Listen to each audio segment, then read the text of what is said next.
And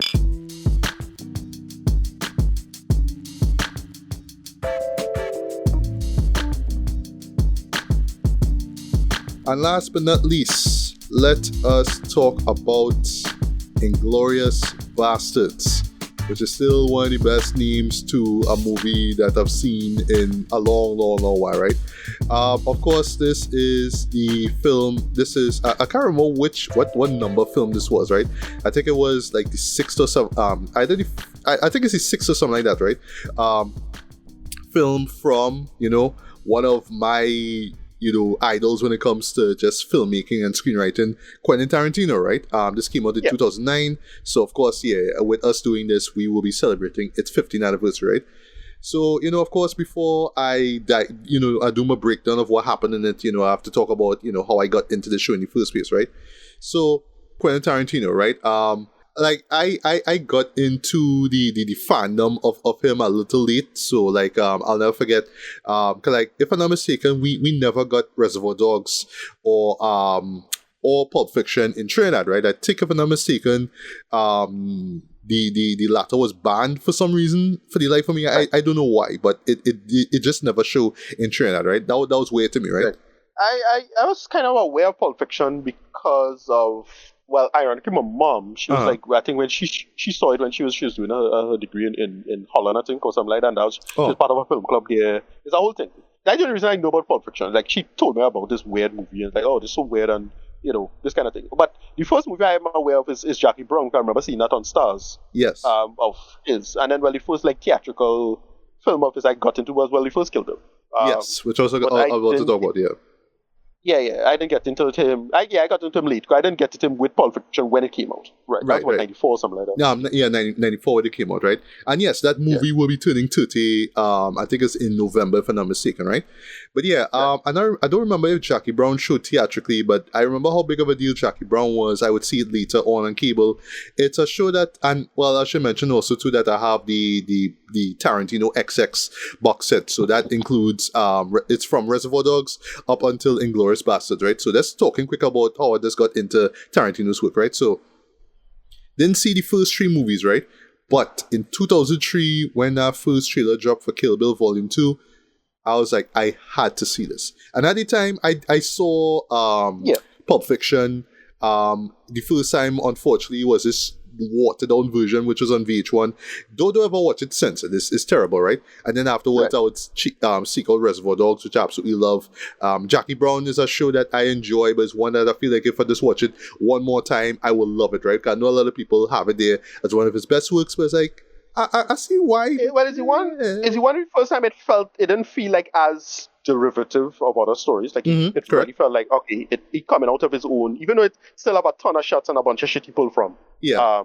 It still felt like, okay, this he growing up as a filmmaker, that kind of stuff. And then a lot of people say, oh, well, yeah, because Kill Bill felt like a regression in that sense. Even though I love Kill Bill, both of them, it felt like, oh, he's kind of going back to the homage stuff, whatever. And also with Jackie Brown, this was his first novel to film adaptation, right? Because this was, I think it was from some Elmore Leonard, if I got the surname wrong, forgive me, novel. I can't remember the name of it. I think it's called Rum Punch or something like that. So it was a take on that, but he gave it this blaxploitation flip with it, of course, with the great Pam Gray, right?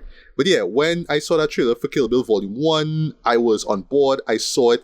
And I will let y'all know one time, that was one of the movies that really told me, Huss, I could make films based off of shit that I like, right? Because for me, that movie came out at just the right time. In the 2000s, I was getting more into 70s martial arts films and samurai films. So I was now being exposed to Shaw Brothers movies and Bruce Lee movies and stuff like that.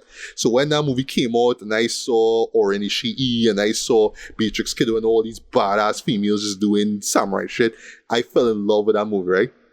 And then Volume 2 came out and... even though, for me, the best way I could sum up, that movie, right? Because, yes, technically, in the case of this show, for this review, I'm going to call Kill Bill, just one movie, right? Yeah, Volume 1 is his style. And I love the style of Volume 1. I love everything about Volume 1, right? 2 is his substance. That's where you get to understand the emotion, the characterization behind what's going on. So, I am in the camp that actually likes Volume 2 more than Volume 1. Okay, that's fine. Yeah. I love Yeah. one more than two, but two just Yeah. had that emotional energy to it, though, that really roped me in, Yeah. right? Okay, yeah, you were just on board every step of the bride's, quest to find and Bill, and then when they have that final talk, though, you know what I mean? In pure Tarantino style, it's not some big battle, it's just a conversation and make a lot of sense, right? I know great performance from the late great David Carradine with that, right? Yeah. Death Proof, however, he lost me with that. No. And that for me came at a really interesting time for me too, because the moment I heard, we're doing a show called The Grindhouse, called Grindhouse, sorry, where where Quentin and Robert Rodriguez were going to do like an homage, like a double feature homage now to Grindhouse film in the 70s. And we got classic fake thriller Machete. Yeah, for Machete, dog, I was on board with that too. Yeah, because I started watching old 70s Grindhouse movies as well too, and I was real like fucking with the trailers and all that too, right? So yeah, even though I didn't get to see it theatrically, I had to wait till it come out digitally. Yeah, I am in the camp that thinks that Planet Terror is the best part of Grindhouse, because it knew exactly what it was about, right? But Death Proof was just Tarantino trying to do the whole talky stuff and referencing stuff, but it just didn't work because of how bland the story was, right? Even though he had a really cool villain in the form of Kurt Russell, right? So, admittedly, Death Proof is like the weak link in his filmography thus far, right? So when Inglourious Basterds came out, that to me felt like a return to form when it came to him, right? When it came to the style, with the storytelling, with the dialogue, and then of course with for me why I'm always drawn to his films, the violence, right? And just how visceral it is, but then also to the references, the really smart references to classic movies, stuff that I saw or stuff that I never even knew about, right? So when it came to this movie, it was like, we're doing Dirty Dozen, but we also kind of doing this revisionist history thing. That would be interesting. But then also too, when you found out that, like, I was blown away when I found this out, right? Like the title was a reference to like this Italian war film in the late 70s called The Inglourious Basterds, right? But he just decided to spell it differently. I was like, yeah, you know what I mean? This is the kind of shit I roll into there, you know what I mean? Where he's just pulling from all these old films, but he's telling a kind of original like story, you know what I mean? So I was on board with that, right? And that's to wrap things up, right? So I will never forget seeing this film theatrically. And the first time, right, I came out of it thoroughly enjoying it, right? But a part of me was like, I didn't love it as much as I wanted to, though. Like there was something a little different, and I applaud that it was different compared to what we saw before, right? But there was something that I didn't catch, right? So over the years, and especially when I got that box set, when I watched it over, I was like, okay, I'm getting it now. But I'll just let you all know one time, in recapping this movie now for this review here, I was like, yeah, I really, really get where this man was coming from, right? And at the end of this review, I will more or less rank where this movie is as far as his filmography, right? Yeah, so, this one pretty high up for me because of how just technically well made it is. It just looks great. I think I saw this in Cinema 8. All right. But I'm just so impressed by how the shots with it. There's a sequence in particular that it's really well done. And it's very clever and well done. It's simple. It's not like some super like smart sequence. It's just how it was shot and the framing of it really works. And like, right, this man just really committed his home as a filmmaker here, though. Like a lot of people argue for that. Yeah. But yeah. All right. Well, as you're here though, because I wanted to bring in Ashton at this point, but as you interjected, which is fine. I want people to kind of butt in. I don't want to just be me talking through all this, right? Yeah, Ricardo, your history with Inglourious Basterds and like how it stood out to you as far as Tarantino's films at that point. Yeah. It was like a good return to form, as you say. It came in at an interesting time for him because it was not that he had to prove himself so much, but it was like, yeah, right. The last movie was like not really a thing in any meaningful sense, but this was like a real decent project and a central conceit works. And well, the big selling point was we call him Hans Landa, right? Christoph Waltz. He was like, I was like, where the fuck was this guy all along? Like, right, dog? Scene stealer, Scene stealer. Yeah. I was like, fun fact, and rightfully so, this man won an Oscar for this, He won an Oscar for this movie, Yeah. Yeah, he this started his career. I think what was the movie he did after this? I think that crappy Green Hornet remake. Yes, he was in Green Just Hornet. I was like, yeah, dude. that bullshit. But I was on board for it too because he was there, and oh gosh, I forgot the guy who played Keto. I forget his name right now. I was there for them. Right. I wasn't there for No, well, right. Roman. The only reason I watch out Green Hornet movies, two reasons. One, yes, Christopher Waltz was in it. Two, and then they had that great Royce 5'9" song with Busta Rhymes on the soundtrack. Dinner Time. Yeah, I remember it. Yeah. But yeah, that show was so forgettable. But I never recapped that shit. Movie was real trash. But Christopher Waltz was like the big stand-up. But it had other people who like was good too. Like your boy Zemo, right? He was in that. Yes, Baron Zemo. I was like, hey, you. I'll get the actor's name in a bit, right? Daniel Brew. Daniel Brew. Yeah, Daniel Brew. Daniel Brew. Yeah, Daniel Brew. Right. He was in this. There's some good stars. Everything works in interesting ways. It's a great story. And how it cuts together and go through. And yeah, I remember I enjoyed that. They have a lot of great like little cameos. And there's one sequence, in my humble opinion, that is one of the best like sequences of probably film of that decade. Period. Like, you know what it is. We will get to it. It's to me really great. But all you need to do it involves someone's analysis of German accents. That's all you need to do. But that sequence is so good and so tense and so well done. And it's just classic Hitchcock stuff. But, it's executed masterfully. And it's just a movie that really, really works as a conceit. Great villain stuff. The ending is great. Brad Pitt is great in this. Like, I didn't think Brad Pitt was like that funny of an actor. I didn't know he could have been that funny at that time. It's stuff like that. And it just comes together really, really well. It's a movie I love a lot. But we could talk about it. Right. And last but not least, because to be honest, the genesis of me even talking about this movie kind of came in a conversation we had earlier this year, myself and Ashton, welcome to the show, Ashton. Where you wanted to talk about, favorite Tarantino films, right? So, before we jump into the movie proper, your history with Inglourious Basterds and how you felt about it, given what he put out before. Well, I kind of I'm wondering how old you guys are. Just curious. Late 30s. Dude, I turned in 40 like in 3 weeks straight. Right. Okay, because you're all right. Because I was tripping out because I was hearing you talking about how long it took you to watch some of the movies, and I was like, I swear I watched this. Like when it come out now. Oh, then I always remember that back in the day, my parents owned a video club. So we used to get movies all the time, right? So I used to be watching movies all the time. And if they leave the house, I watching whatever. I don't care. So nice. I was actually a Tarantino fan from Pulp Fiction. Okay, and then not Reservoir Dogs. Yeah. All right. No, then I had to beg my dad to get Reservoir Dogs. Right. So I could see it, and I was like, it'll be a good movie for the video club. It's the same guy, it should be fine, blah, blah, blah. Just trying to watch this movie now. Finally gets it, and Reservoir Dogs became my favorite movie. I find like that movie is so good and so underrated, in my opinion, because it doesn't come up in any conversations. But anyway, that's just my Tarantino introduction. But as you guys were saying, there was a time when Tarantino was kind of like falling off, and like we know what to expect from his movies, but just like the storylines weren't hitting, but all the expectations were being met, right? But just wasn't hitting. And Inglourious Basterds came out, and I think it resurrected his career and gave it credence again, because I find Kill was kind of mid. To be honest. Okay. That's just in my opinion, right? Yeah. And but Grindhouse was a hard one to watch, But I think with Inglourious Basterds, he came back good.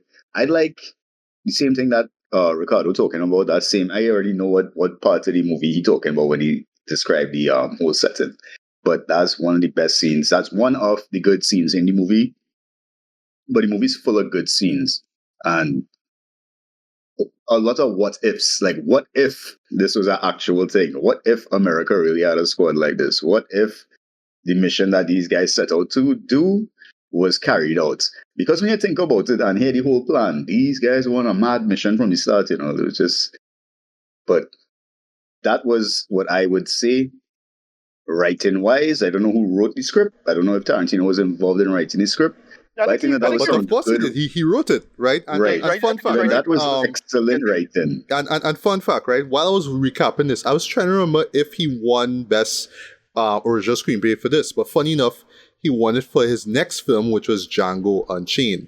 And I'll bring this up in my ranking at the end of this, right? But yeah, that award, though, was rightfully deserved. Okay, yeah, the script for Django Unchained, boy, whew, love that script, right? Yeah. But this comes close to Inglourious Basterds. Come that close to it, in my opinion. Yeah. Right, so without Inglourious Basterds, they would have never had a Django.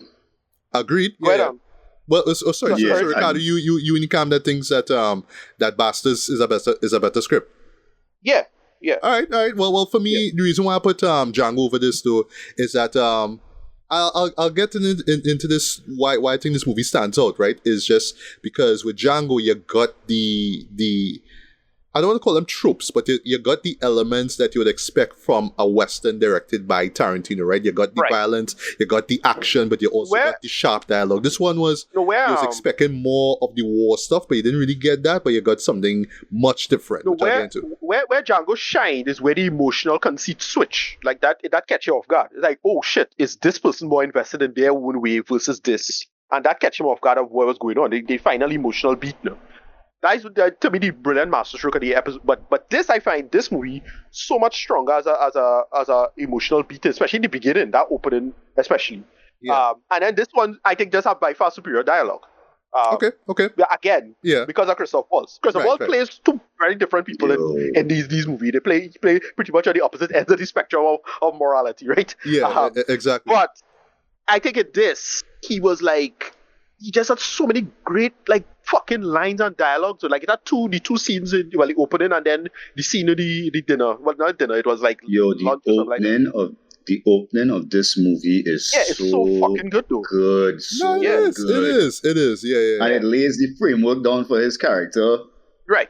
Jump. Yes, it did, right? From the beginning, yeah. Now, wondering in retrospect though, if one of the reasons why Django Unchained won for best original screenplay is because at the time, the rather provocative use of the N-word, which was there in that movie quite a lot. I know it rubbed people off the wrong way, but given the context of the movie, I think it makes sense. It's supposed to get on their skin, but I feel maybe that's why that kind of let it win in a sense. Maybe not, I don't know, but I don't know.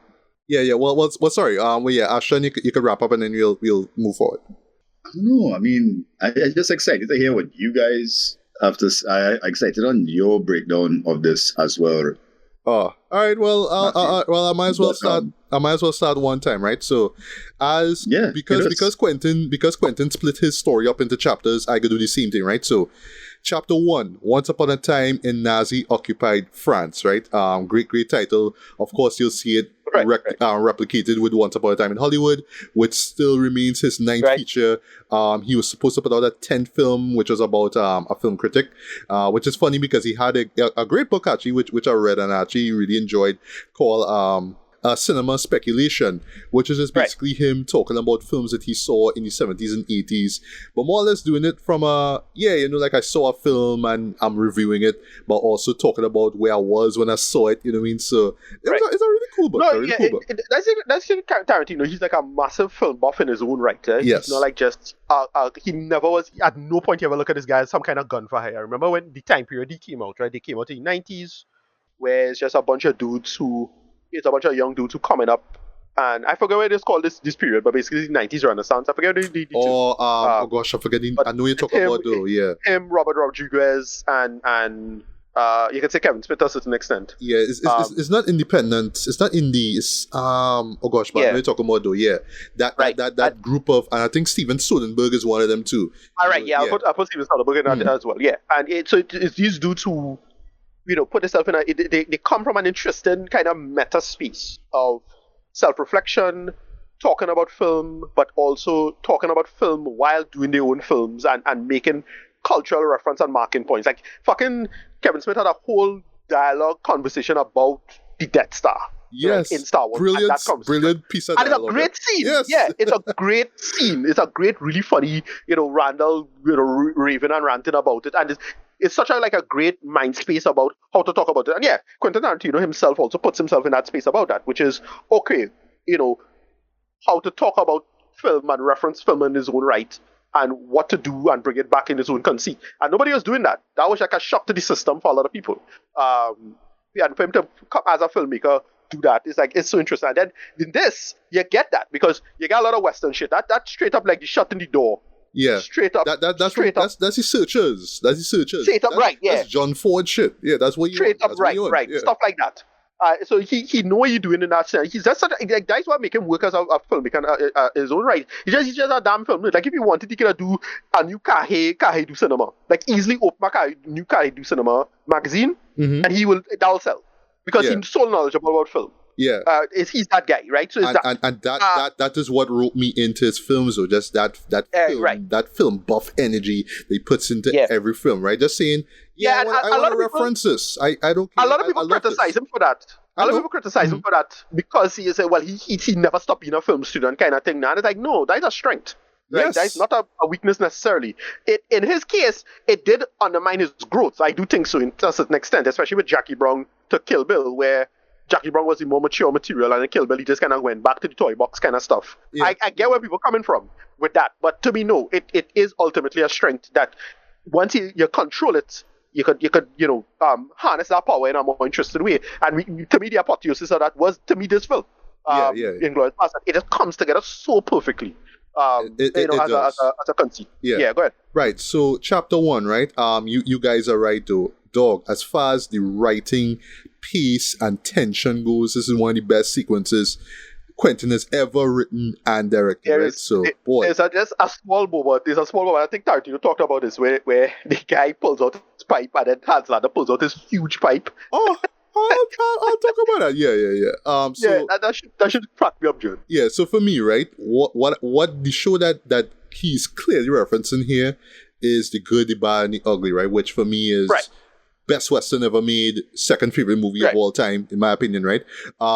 This is basically where the bad, as in Lee Van Cleef's character, is introduced, right? Where he show up in a man's house, he talk to him a little bit, and it ends with somebody getting killed. That's what it is, right? But here is where you get who is easily the best character in this movie, Colonel Hans Landa, played by Christoph Waltz. He deserved that Oscar for Best Actor. He crushed it with this, right? Like many people, I didn't even know who the hell this guy was, right? Boy. Was it supporting? I think it was Best Supporting. Let me see. Let me look back on that. I think it was supporting. I can't remember if it was Best Actor. He won. Best Supporting Actor, actually. Best Supporting Actor. Right. Yeah. Right. Yeah, I mean, no wonder the man won an Oscar for this, right? And no wonder he was cast in Django Unchained, right? Even though he was pretty much outshined by Jamie Foxx and Leonardo DiCaprio and Samuel Jackson. I don't agree with that. What? I don't agree with that. I thought he was really fucking good at Django, though. Like, I like the ending with him. Because he was going normal, but and then when you pull the gun. Yes, but that last moral piece, the last piece is like you realize, oh shit, he's the idea along, though. Like that. They flip it now. Oh, right. I do agree with that. I think Samuel Jackson steals that movie. Like he was just so ridiculous. Dog. But biggest Uncle Tom ever put to screen. Yeah, no god, man. That was straight up proto Uncle Ruckus, right? But I mean, just how over the top those characters were. Even Django, even Jamie Foxx was kind of over the top, right? But I put Jamie Foxx last, though. I mean, I put Jamie Foxx last in that movie for me, though. Like it's for me, it's number one Samuel L. Jackson, then Leo, then. Then Christoph Waltz and then Christoph Waltz, but then we call it then Jamie. Yeah. But it's like I find he had such a great little moments that really put him over the top. Now, however, that's side thing. We talk about that when it come out. Right. Yeah, and we actually talked about Django Unchained as a retrospect review, right? So yeah. But yeah, I mean, Colonel Hans Landa is this Austrian SS officer, right? And he visits the home of this French farmer who's suspected of hiding this Jew family called the Dreyfuses, right? In terms of character, though, Hans is set up so brilliantly, right? Just the swami way he talks to people, like, where they have a scene where he just drink this glass of milk, and he's like, to both your family and your cows, I say bravo. Like, just, like, shit like this. Like, who just talk and move like this? But the dialogue is very clever as well. It is. Because what I like about, what makes guys like this dangerous, right, is that they don't fall for their own bullshit now. As I say, they follow the 10 commandments, right? They never get high on their own supply. All right. This dude just nailed exactly why some of these dudes were so dangerous. Like, you know, and he gets into the whole mouse and hawk thing now. Which I love, though, because it starts with him talking about, do you know why they call me the Jew hunter, right? But then he makes the whole analogy with hawks and rats, right? And it's so insidious, though, but it makes a lot of sense. Yeah. Because that's the mindset that a lot of Nazis were on back then, right? You're right. And like I said before, I loved how earlier on when the farmer is talking, right? He pull out his normal wooden pipe, though, and then like later on, you know, homie just pull out this large smoking pipe, though, and it's real refined and shit, but it's how big it look in comparison there. And for me, like, recapping this, I just saw it as just him kind of, like, just visually, just kind of showing that, I'm better than you. I have more class. Yeah, no, it's a total Freudian moment. It's total my dick bigger than yours. Yeah, look at how refined I am compared to you. Yeah, when I saw it, everybody was cracking up at that shit. Yeah, boy. But would you guys believe that the way that he goes out in the movie is like he gets done by his complete opposite. Yeah, right. The method, the way, the crudeness, right? For all his swami, everything, his attitude is better than. I think that was a good, I want to say juxtaposition in terms of him and how he got dealt with, because he thought he was in the clear, and then his character was just so good. And I mean, obviously, you think a movie about Hitler would have plenty like Hitler in it. But like, it's zero Hitler in it, you know what I mean? This is more about him. Why is Endark works really well? Because he plays on and this is a nice little piece of social commentary on from Tarantino, which is the United States used to let like a lot of fucking Nazis just get away, like a bunch of these assholes just live their life out in the States, a bunch of war crimes, and his attitude is like, oh well, the war done, cool, I surrender, bye bye. And it was like, no, nigga, you ain't getting away from this. And they just fuck this man up in the end, did you? That was so funny. But we'll get to that near the end, right? Now, in retrospect, I could understand some viewers finding the scene to be too long or dragging things out, right? And even when I'll never forget watching this for the first time, right? When I watched this for the first time, I was loving the dialogue, but a part of me was asking myself, I wonder if people, like, care about what's going on in this day, like, wondering when the action going to take place. But now, to be honest, I was on board with every single thing, and even watch it now, right? But still, I can imagine people kind of watching this thing. Oh, where's the point? What's going on here, right? I found it set a tone that was so good. The whole scene set such a nice tone. That's right? So for me, how I see it is just basically Tarantino saying, look, this is my war film, Dread. I love dialogue. Dialogue is a part of what it is I do. Y'all know this going into my movie anyway, so just shut up and just hear what I have to say, right? Because I'm talking some real shit here, right? But the payoff, though, is absolutely worth it, right? So, I love, right? So, when the farmer, like, eventually spills the beans and says, the Dreyfuses are right underneath the floorboards, right? You notice he switches back to French, because when he came in, he was talking French to him, right? Because the guy was French. Right. When they sat down, Hans being Hans, like, I'm in your house, so, I think I've exhausted my French, so am I allowed to talk in English? And he's like, no problem. Again, just the idea that a man had to ask a man, look, I could talk English in your house? Think about that there. You had to ask permission to talk English, right? But anyway, so at the end of the scene, right, the man's like, he switches back to French, right? And then now he's like, play along with what it is a scene, right? So he's like, thank you for the hospitality, blah, blah, blah. And then you see the soldiers who are outside, because a small squad of them come inside, right? Now, boy, again, going back to Tarantino's love for old films, right? I don't know what movie this came from, but just the sort of Western music that plays here, and just how tense it builds when you see the soldiers leaving, and when you hear Hans leaving as well too, right? And then it just sort of explodes the moment these guys start firing shots into the floorboards. And you know that everybody getting wiped out, right? You just hear the horns blasting loud, and you hear like this vocalizing though. It's such an amazing moment, right? It's almost like this. It's climactic. It's literally climactic, right? And for me, it's one of the best uses of music I've ever heard in a Tarantino movie, right? And it really makes the scene stand out, right? So of course the scene ends with the sole survivor of the attack, Shoshana, who is played by Melanie Laurent, running for her life, right?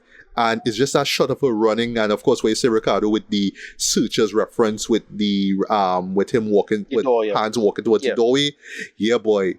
And I just love how it ends though with him saying "Au revoir, Shoshana." You know what I mean? Yeah. But last point I'll make, right? Going back to writing, there's a moment where Hans, being so particular, right? He have this book, this ledger with all the Jewish people that they have written there, right? And he had asked him, what would be Shoshana's age?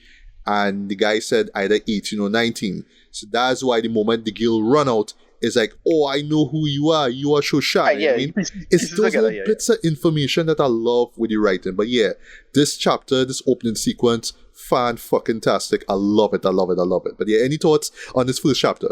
No, yeah. This is like an immediate, again, instant classic. It just so well done and puts together just how intense this stuff can get so fast. Like Tarantino knows how to build tension. Like, see the Hitchcock stuff. You have all the information as the audience. Everybody else don't have full information, and it's just how to pull that together. It's not a mystery. No mysteries really to speak of. Just good tension and building the consequences of, from point A to point B to point C and how we should do that. Yeah, it's like good dialogue writing too. It's like, solid stuff, man. If you can't sit through that piece of cinema, then I don't think movies are for you. Right. I think you should get into something Tarantino else. movies at all are for you, right? Whether it's Kill Bill or whatever it is. Yeah. Like sorry, this is for real cinema fans only, right? Yeah, no, the trick to it is that dialogue have to hold here. You see that thing with dialogue. Like, you have to have, because something can be dialogue heavy and just waste everybody's time. Like, you have a lot of shows like that. What Tarantino does very, very well is just nailing the whole, how he speaks, what he says, how he'll talk about something, his metaphors, how he sees the world, everything informs the character, right? That whole hawk thing, great. That's how you're supposed to do that. Like, that's what the thing is. He just builds that so well with these characters. You learn everything you need to know from how he speaks and how he thinks about the world. That's it. It's perfect with the subject character. You could do that visually, and what Tarantino does well is that even though films are visual language, and he does this in a visual language, like the piping and everything like that, he gets you to think both ways now. And he just nails dialogue, which is something that you would think, this guy get into that big debate about that Villeneuve now. About, it have to be pure visuals and da-da-da-da-da. And it's like, nah, you could nail this one with the other. This is like, admittedly, there's a kind of film bro attitude, right? But no, I think good dialogue nails the conceit really well if you know what to do it, if you know what you're doing, right? Tarantino generally knows what he's doing with respect to that. Yeah, that's right. Well, what I was about to say though, like, just in general though, this movie has a script that, like, if you just really want to get serious into screenwriting, you need to study this script, like, you need to like read it and really take in what Tarantino was doing here, right? So, next chapter 2, is called Inglourious Basterds, right? I love that it's spelled in the same exact way as the title of the movie, right? So here is where we are introduced to what is technically the protagonist of this movie, Lieutenant Aldo Raine, played by now Oscar winner Brad Pitt. I say now Oscar winner because, if it wasn't for Once Upon a Time in Hollywood, Brad Pitt wouldn't have won his first Oscar, right? So Brad had to thank Tarantino for winning his first Oscar, right? So look at that, right? And Aldo's introduction really sets up the Dirty Dozen subplot to the movie, right? And I won't lie, the first time I saw this movie, like going into this movie, I thought that this was going to be the gist of the entire film. It was about the bastards going to find, was going to find Hans and a bunch of other Nazis. And it was just going to be a bunch of Nazis getting killed. That was what I thought going into it, you know? Yeah. This is a common complaint of the movie. I don't think it's necessarily a bad complaint, which is, the movie not ready. It already involved the Inglourious Basterds as much as it should, maybe. But, given the story we have, I loved it as this. So it's fine. Yeah, I agree too. I actually, just thinking about it though, like in retrospect, I think that's a really ballsy move, but it works. So that's kind of telling people it's not just about them, it's about other things, right? So, quick theory thing, and then I'll get into the second chapter, right? if you look it up, actually he was working on the script. Tarantino was working on the script since like right after he worked on Jackie Brown, right? But he took a break and then he worked on Kill Bill, right? So how he's work is just that he will work on something, but if he can't finish it or just something come up or priorities, whatever, he'll just put it aside and then just work on a movie and then get back to it, right? So what I feel like this, what we've seen here in this second chapter is what the original idea was going to be. But the more he played around with the idea over the years, that's when he incorporated the hands and he incorporated the other elements into it, right? So I like that just as it is a storytelling, just saying that it doesn't necessarily have to start off with this one idea that you have. You could add other ideas and bits into it as well too. But it all had a connect, it all had a flow. And with this though, it just really feels like these ideas that either came off his head or he was inspired when he saw movies, they sort of all gel together like flawlessly, in my opinion. This is the kind of script I go watch and be like, yeah, I don't mind working on a script idea for 10 years. If it come out as great as this, that's what I want, you know what I mean? So it doesn't matter, you know? I love that. I love that idea of just that sort of bit and pieces kind of thing. And then even better, having it as chapters makes perfect sense, in my opinion. Right, so Aldo is putting together this 8-man team, specifically 8 Jewish American soldiers, and they'll be dropped into France dressed as civilians. We've seen that before in other war films. And once they get into enemy territory, they'll be doing one thing and one thing only: killing Nazis, right? Killing Nazis. I just love how Brad pronounced Nazis with this like Nazis, right? He always say it like that, right? And it was all over the trailers, and it was funny when I saw it there, and it's funny when you hear it now, right? Especially the close-ups that they give Brad Pitt, though, during these moments, though, you know, it's almost like it's just relishing how hell-bent he is on killing Nazis, right? Also, I find it's kind of funny that BJ Novak from The Office was one of the team members. Like, I forget he was in this shit. We're like, what? You in this? There are a lot of solid character actors in this. Yeah. Him and the next guy from Freaks and Geeks. Right. He was in it too. And seeing him in it was like, yo, what? Yeah. One thing though, like Quentin's casting game though is always on point though. It's always these actors that you don't expect though, but they always show up in his films, right? Kind of reminiscent of like what Christopher Nolan did with Oppenheimer, just bringing in all these people. It's like, wait, you in this? What? Yeah. You know what I mean? But yeah. Interesting thing about this scene though, and it goes back to what Ashton said earlier, is how it parallels what we saw with Hans in chapter 1, right? So similar to how Hans truly hates the Jews, Aldo truly hates the Nazis, right? And they use that hate to kind of justify what they do, and especially in relation to the war, right? So yeah, Aldo thinks he's doing the right thing, but when you hear him talking about, oh, you know, I want you guys to give me 100 scalps of 100 dead Nazis, he just they're like, all right, that's some like colonizer going after like Native American kind of shit. That whole scalping mindset though, that's like what settlers were on like in the Wild West. That's that kind of vibe, right? Well, but if you remember, right, he is Native American in the movie. Yeah, he did bring it up. Yeah. He have some Indian in him. I think he said that, right? Right. Yeah. Which is a great bit of humor as well too, right? Yeah. So yeah, I mean, the plan he have is kind of cruel though, you know what I mean? But in his eyes, it's like, well, it don't matter because Nazis, right? And the show itself is letting you know this one time, right? Nazis are bad, right? Regardless of how they are framed and how they're shown in this movie, Nazis are evil. You're not supposed to sympathize with any of them at all, right? But it's just the idea that, oh, we're just gonna scalp these people, you know what I mean? It kind of just shows the kind of mindset this man have, right? But it's very similar to how Hans sees the world, right? Just like, or the war itself, like, yeah, I gotta kill these people, and I don't like them, you know, but at the end of the day, it's a war, right? So, but I'll get to that in the end, right? Also, points for this moment where he talking about the whole Nazi scalps thing, right? Right. It's how they cut though, because you didn't see him before in this scene, right? They cut to Mr. Eli Roth though, and I never forget being shocked when I saw him in this though. This is really like, this had me cracking up, eh? This whole sequence had me cracking up. It's the smile this man give when it's like, you ready? Yeah. But when you realize who he is in relation to the bastards, like, oh, that's why he's smiling so much, right? And I have a nice little joke I'll drop about that. It's very crass, but I'll get to that in a bit, right? And I was actually surprised to see Eli in this movie. Because I know, like, Eli and Tarantino and Rodriguez are boys, right? But, you know, like, I wasn't big on Eli when it came to the Hostel movies. But I did like cabin fever a bit, right? Because when it comes to him, he was going back to that really visceral 70s horror film, right? Horror movies, right? Yeah, I want to see blood and guts and people getting tortured. That's the kind of shit that's game off, right?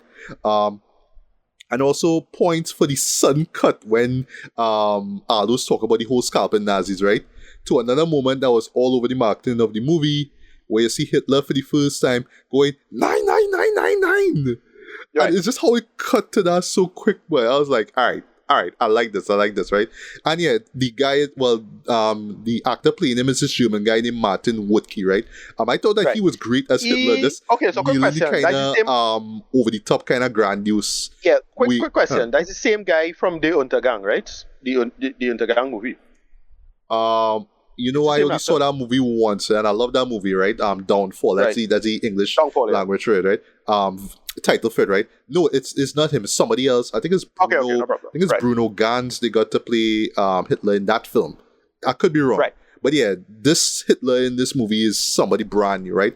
But I thought that he just nailed this is how you could imagine Hitler. So in other words, the joke I make is that if Mel Brooks saw this movie, they're like, yeah, that's how I would portray the right. Hitler. Yeah, they play into that whole the whole springtime for Hitler kind of over the top thing. Right. That's what they're going for, right? I like that, right? And yeah, basically this moment here with Hitler is just kind of setting up who the Bear Jew is, right? Because we hearing about this Bear Jew thing, right? And in a Usual Suspects kind of style where they do this thing similar to the movie Usual Suspects, where one man shows up and he's telling this tale, but everybody else that was with him died, and you just leave one man to say, oh, this guy spared me because he wanted me to tell you about this guy, and this is why you should be scared of him, right? So you get this really grim, but very hilarious, in my opinion, flashback though, where the Inglourious Basterds are scalping the heads of the dead Nazi soldiers, right? And you actually see the scalping taking place. So you're like, God damn, shit, right? Very Tarantino, right? Just showing the detail with the scalp and then the caps, the bloody caps left, right? There's 4 Nazi prisoners left at the moment, right? And they all being interrogated by Aldo, right? So there's a great Tarantino moment, I'm gonna call it, right? Where we're introduced to Sergeant Hugo Stiglitz, right? Who is this former German soldier turned Inglourious Bastard, right? Who's played by Till Schweiger, right? Who recently was in the Ministry of Ungentlemanly Warfare. He played Heinrich. Right. I didn't see the show, but he played Heinrich, right? In true Tarantino style, right? And I always loved it when I first saw this moment, right? Is where you see him, right? Laughing, right? And then you just hear this guitar riff, it's bang, and you just see Hugo name plaster onto the screen, right? And it's real 70s yellow colored kind of shit. I like, yeah, that's some Tarantino shit. That's some Tarantino shit. I fucks with that. I love that, right? Yeah. Right. And then the Tarantino moment continues on because I remember my mind being blown when I heard this for the first time, Samuel Jackson show up to narrate this backstory of Hugo and talk about how he get into the Bastards, right? In the first place, right? And boy, this backstory though, I love this, right? Yeah, because this is a moment where you get to see Hugo just basically stab a bunch of people, just kill a bunch of Gestapo people, right? So then afterwards, now he get arrested by the Gestapo and he's basically put in his jail because the idea is that they're gonna carry him to Germany and then they'll deal with him properly, right? And yeah, Aldo and the other bastards show up and waste everybody out. And 2 moments I love, right? So the music that they use in this scene, right? This is actually from one of my all-time favorite war movies. This is called The Battle of Algiers, right? I actually own this on Criterion DVD. One of the best movies ever made, in my opinion. And how Aldo just start complimenting Hugo for his talents, right? It's a line, I had to take it out, right? Where he says, we just want to say we're a big fan of your work when it comes to killing Nazis.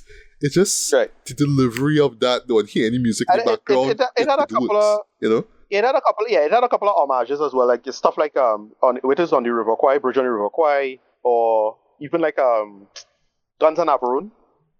Oh, you mean? There's a lot of that. Yeah. I know those were 2 shows that he was referencing as well, right? Yeah. But going back to parallels now, right? Again, just great writing, right? So similar to when Hans in chapter 1 was asking the farmer where the prisoners were. Aldo is asking this Nazi sergeant now where this Nazi patrol is, right? It's supposed to be in some orchard nearby. He puts on this map, he tell him, point him out to me. And of course, the sergeant's like, F you, right? So, Aldo sends somebody now to deal with the situation. Sergeant Donnie Donowitz, aka the Bear Jew, played by Eli Roth, right? And similar to Hans now, there's this, you heard about this guy and the nickname he's given. That's like a common thread in it. Like you heard about the nickname, you heard about the Bear Jew, right? So it's like that, right? And I love how, Aldo says, if you heard about Aldo the Apache, then you must have heard about the Bear Jew, is how he said, the Bear Jew, right? In that Texan accent, right? Throwing this dumb joke out, right? So in retrospect, while I was watching the scene, which I love, the Nazi sergeant who basically getting the shit beat out of him by Donnie and the bat that he has, right? I was picturing, this is like the Borderlands. This is like the Borderlands franchise being beat by Eli Rothers. Like, I'm sorry, it's a bad joke. I know, but yeah, this is how, like, if somebody were to do like a parody video and put it up on TikTok or whatever, that's how it'd be, right? It's just the Borderlands franchise being beat to death by Eli Roth. I could give a shit about Borderlands one way or the other, so it didn't matter. I mean, whatever. So moving on. But yeah, that scene is so visceral, but and I can't help but laugh for the joke because of how visceral it is, right? It is a man getting beat to death. And it's how Donnie just just enjoying himself though. He just when he was jumping up and down like celebrating, jumping up and down like a little kid. And he just all these baseball references like, wow, babe. You know what I mean? It's just man to the man in that pinata, Joe. Yes, watch him quick. Right, so, back to the survival of all this, right? Because, one man who ended up spilling the beans, he ended up telling everybody where the patrol is. Yeah, he get away scot-free, right? But you just say wondering, well, how come he get away scot-free, right?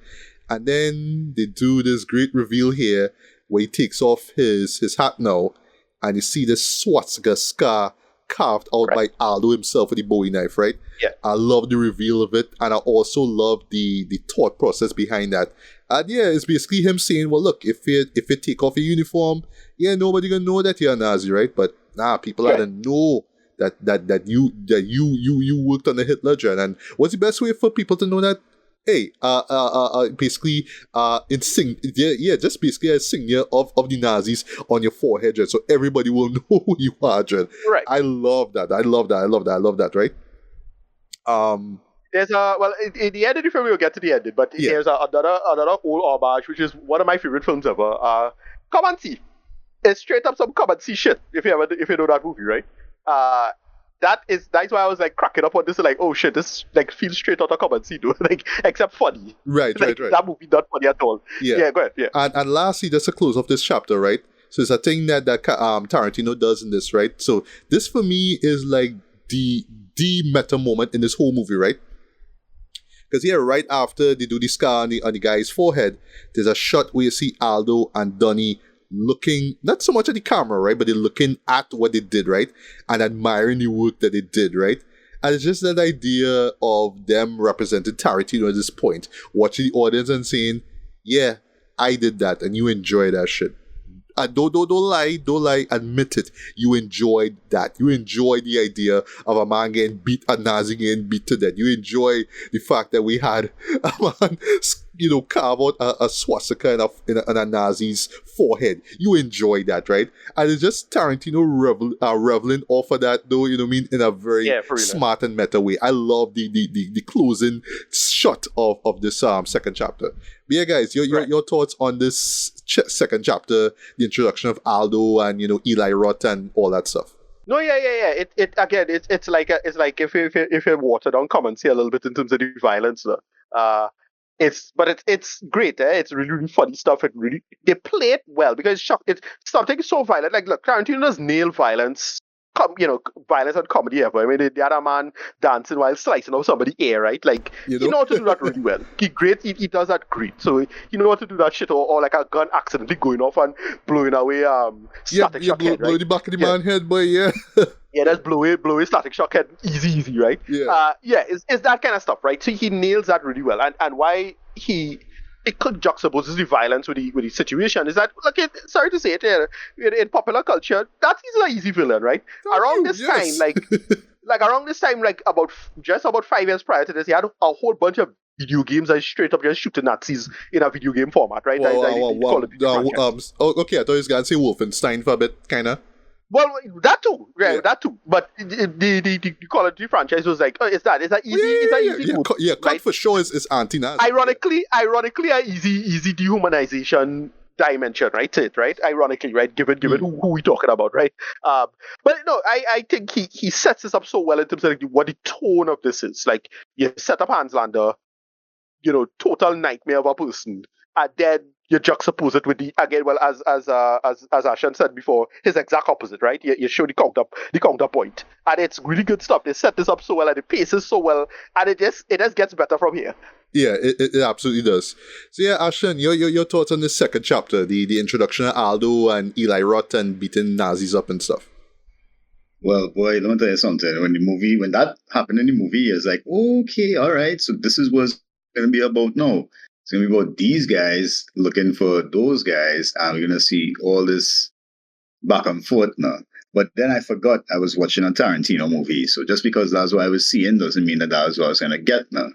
The reason I say that is because, as I say, breaking it down in chapters, right, allows for them to just kind of skip storyline and just get to the next chunk of story, and then just try to tie all the threads together after, which is also good in movies like this now, because you get rid of like a lot of dead storyboard. Don't have to explain too much. And by the time you see all the Inglourious Basterds at the end, that men have 90-something scalps already, and they're just looking to get the rest. I like how it's implied now.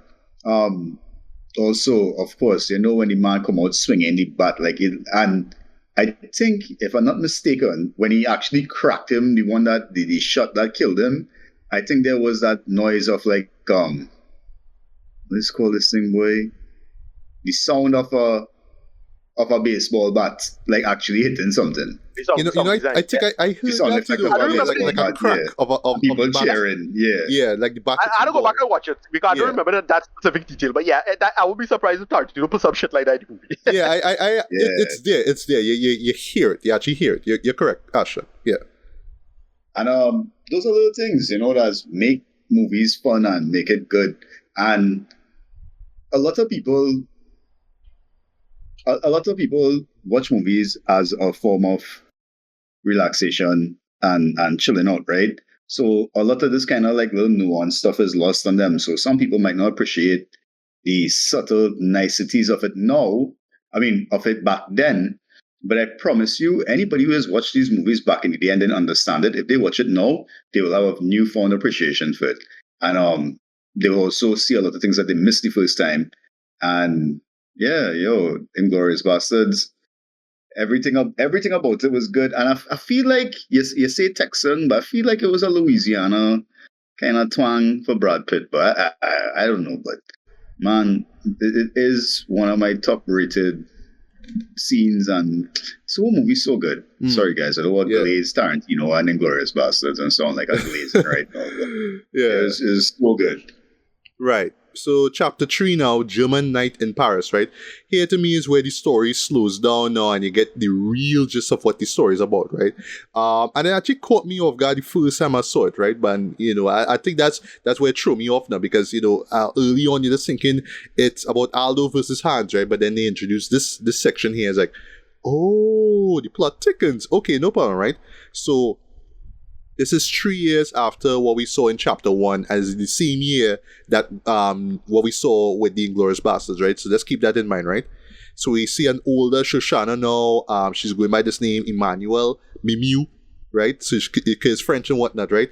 And she's the owner of this French cinema, right? And the moment I saw that, I was like, yeah, this is Tarantino doing the kind of stuff that I love, just celebrating his love for cinema, Dre, to the point that he actually uses a cinema as a set piece in this movie, Dre. Like that stuff just blows my mind, Dre. That stuff just inspires me. Just him saying, look, I know it's a war film, I know all they come to see a war film, But trust me, it is that, but I also want to show how much of a fan of film that I am, right?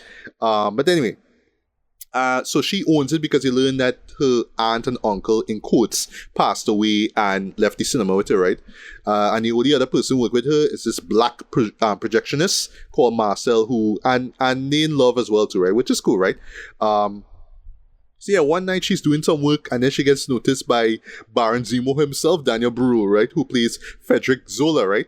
And they set up this great plot point that'll become relevant later, right? So yeah, Shoshana learns that Frederick is this German war hero, right? So he was holed up in this bell tower that they call this bird's nest. And yeah, he took down 300 enemy soldiers, right? Okay, he's a sniper. Also, fun fact, in the Blu-ray for this movie now, you actually see that movie that they're watching here, right? Called Nation's Pride, right? I know it is not a long movie. It's like, I think it's like about a 20-minute kind of short film, but because it kind of runs literally the same time it runs in the movie itself, right? Which I thought was really, really smart, right? And then now you learn, speaking of that movie, that, well, you know, Joseph Goebbels, you know, the infamous, you know, Minister of Propaganda, create this movie called Nation's Pride, right? And Frederick himself is playing the lead of it, right? And I love how that comes back up in the end, right? Of course, Shoshana could care less because she hate Nazis, because she probably get killed because of them, right? So anyway, the next day, this Gestapo major by the name of Dieter, I'll get to him later, and this other guy show up and they demand that Shoshana go with them, and they take her to this restaurant where Frederick is there and he introduces her to Goebbels, right? So Goebbels pretty much tells her that, you know, this movie is going to be a big deal in the Third Reich, and how he organizes private screening to show it, right? So everybody in the Third Reich going to be there, including Hitler himself, right? But then, in a brilliant piece of writing now, Hans shows up, and then he says how he handled security at the screening, boy. And the music that they play at this point, boy, you really feel it, because it's Shoshana being scared out of her wits too. You know, because the guy who pretty much killed she family is like right in front of her dread. Behind her dread. Like, oh shit, what's going on, right? And even worse now, because of what you know about Hans and his whole Jew hunting skills, you know, they're wondering if he knows who she is, right? But anyway, so Hans chats it up with Shoshana, the eating strudel, and he just prying into her. He just want to know how she ran into Frederick in the first place, how she owned the cinema, and there's this nice bit though where he tells the waiter, "Oh, give Shoshana a glass of milk." And he just like, "Oh, right." Jesus Christ, the tension, right? He just keeps building the tension, right? But anyway, so during the conversation now, Hans says that because basically the whole idea is that they want to run the place, they want to have the screening at her cinema, right? Because the last place they had, the Ritz, they didn't secure that, so they want to do it here, right? But because he knows that Marcel, the projectionist, is black, he kind of want Marcel. He kind of want him to be